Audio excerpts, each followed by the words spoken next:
লক্ষ্মীপুরে বন্যার পানি কমতে শুরু করলেও স্থানীয়দের দুর্ভোগ বেড়েছে। আমরা মান্দারির জাদিয়া এলাকায় এখন অবস্থান করছি। এটি লক্ষ্মীপুর সদর উপজেলার পূর্ব অঞ্চল এলাকা। স্থানীয় লোকজন অভ্যন্তরীণ সড়ক দিয়ে হাঁটু পরিমাণ কোমর পরিমাণ পানি দিয়ে চলাচল করছেন। আমরা তাদের সাথে কথা বলেছি। তারা গত ৮ থেকে ৯ দিন ধরে এই সংকটে ভুগছেন। পানি কমার সাথে সাথেই তারা যে বাড়িতে উঠবেন তাদের ওই প্রস্তুতি এখন পর্যন্ত নেই। অনেকেই সাপ আতঙ্কে ভুগছেন। গত কয়েকদিনে লক্ষ্মীপুর জেলার বিভিন্ন স্থানে ১১২ জন সাপের কামড়ে আক্রান্ত হয়েছেন এবং সরাসরি এছাড়াও স্থানীয় লোকজন সরকারি বেসরকারি উদ্যোগে যে খাদ্য সহায়তা দিচ্ছেন তা পাচ্ছেন, পেলেও তা প্রয়োজনের তুলনা অপ্রতুল। তৃণমূল পর্যায়ে সমন্বয়হীনতার কারণে ত্রাণ বিতরণটা যথাযথভাবে হচ্ছে না বলে স্থানীয়দের অভিযোগ। যদিও জেলা প্রশাসন, পুলিশ প্রশাসন, সেনাবাহিনীর পক্ষ থেকে এছাড়া ব্যক্তি উদ্যোগে বিভিন্ন রাজনৈতিক দলের পক্ষ থেকেও ত্রাণ বিতরণ করা হচ্ছে। এটি সুষম বন্টনের অভাবেও যথাযথ সবার কাছে পৌঁছছে না। যারা ইতিমধ্যে লক্ষ্মীপুরে ১০ লাখ মানুষ পানি বন্দী রয়েছেন, এর মধ্যে অর্ধ লক্ষাধিক মানুষ আশ্রয়কেন্দ্রে আশ্রয় নিয়েছেন। যদিও ১০ লক্ষাধিক মানুষের অধিকাংশই আপনার পানির নাম লিস্টে শুরু করলেও তারা এখনও ঘরবাড়িতে উঠতে পারছেন না। লক্ষ্মীপুরের সদর উপজেলার পূর্বাঞ্চলে ইতিমধ্যে গত কয়েকদিন ধরে ফেনী, নোয়াখালীর পানি আসছে।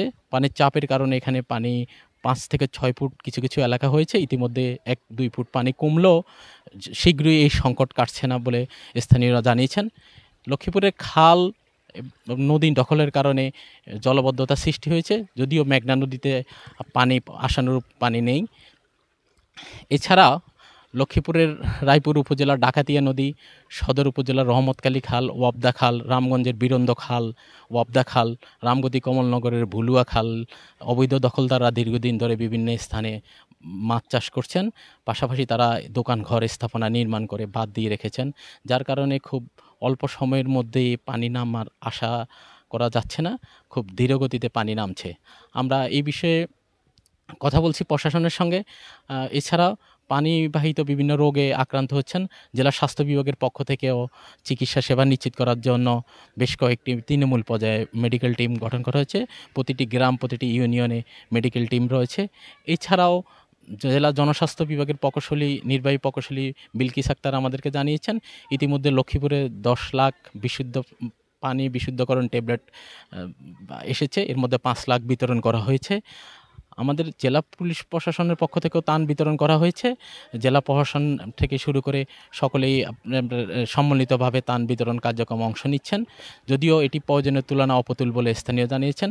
স্বেচ্ছাসেবীরা রাত দিন পরিশ্রম করছেন তৃণমূল পর্যায়ে ত্রাণ পৌঁছানোর জন্য।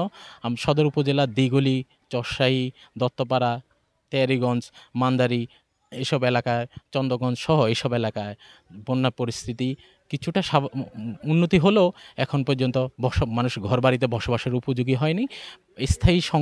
স্থায়ীভাবে এই সংকট কাটতে আরও সময় লাগবে বলে স্থানীয়রা জানিয়েছেন। লক্ষ্মীপুর থেকে কাজল কায়েস।